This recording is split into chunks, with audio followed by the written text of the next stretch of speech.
raha ifidiny découverte Madagascar Freddy Johnson alefaso SMS ny DC espace Freddy Johnson amin'ny 032 32 123 45.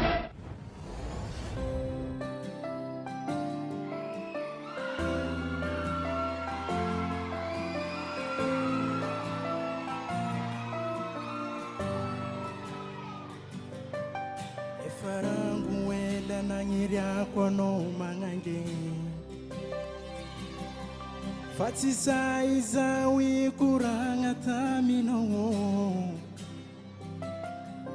na ijiry anao mampavozo zao na vekilanao tsisy raha volagny nefa zao tegna tia fa tsy haiko raha mamegnatra zaho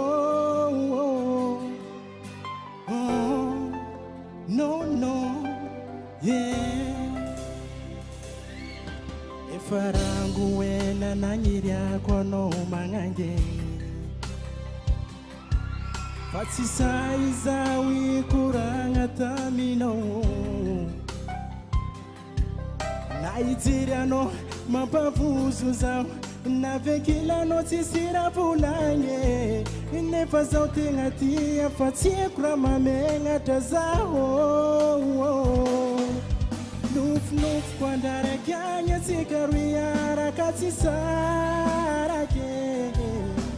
ifagnamiatiny mamitambitamby tsy olane nofonofoko andraraky agny anao ninakazako aninao viavege lasa lavitry ke